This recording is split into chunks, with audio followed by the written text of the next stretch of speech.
You ever work so hard for something, you finally get it, and then, almost immediately, you start thinking, okay, what's next? If that sounds familiar, well, you're definitely not alone. It's this really fascinating, very human experience, and today we're going to dive into what's behind it, the paradox of intrinsic ambition. I mean, this is the big question, right?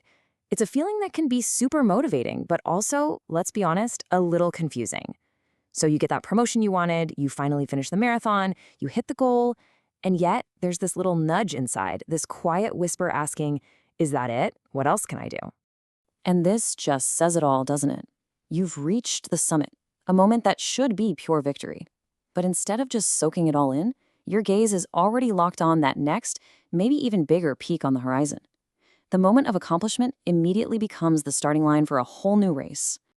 So to really get what's going on here, we have to understand this key concept, a paradox. Basically, it's when two opposite ideas exist at the same time and they're both true. It sounds impossible, I know. Think about a phrase like the beginning of the end. How can something be a start and a finish? Well, as we're about to see, our own ambition is full of these exact kinds of contradictions. So here it is, the paradox in action. What looks like a finish line is actually a starting block.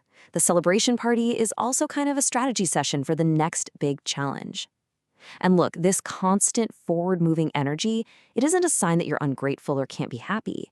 It's actually a core part of the human drive to grow. So when does this feeling kick in the most?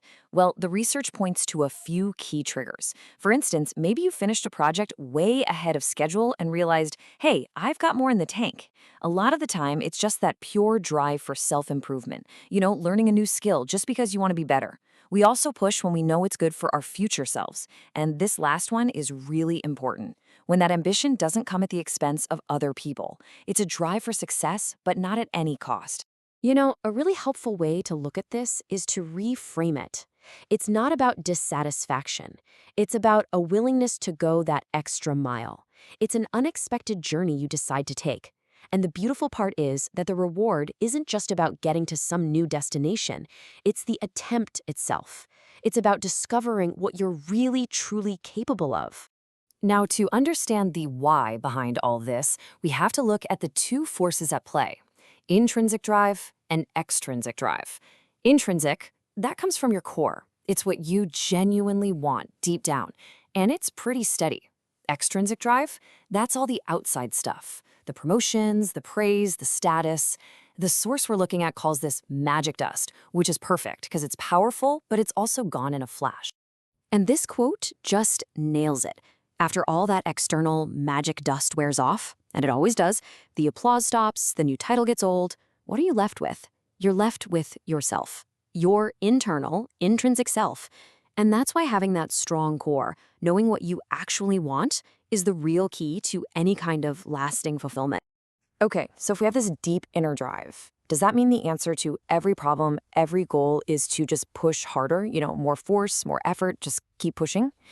Well, you might think so, but this is where things take a really fascinating twist.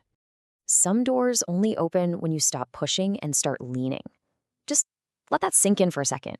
It's such a powerful idea, and it runs counter to almost everything we're taught about ambition and getting things done. Now, let's be clear. Leaning does not mean giving up, not at all. Effort is still absolutely essential. But it recognizes that sometimes brute force, just pushing and pushing and pushing, is actually the thing that's holding you back. Think about trying to solve a really tough puzzle. Staring at it with more and more intensity doesn't usually work, does it? The breakthrough often comes when you step away for a minute, shift your perspective, and suddenly see the solution that was right there the whole time. And that brings us to the final thought I want to leave you with. As you go about your day, just think about this. Where in your life, your career, your relationships, your personal goals, where are you just pushing against a locked door with all your might?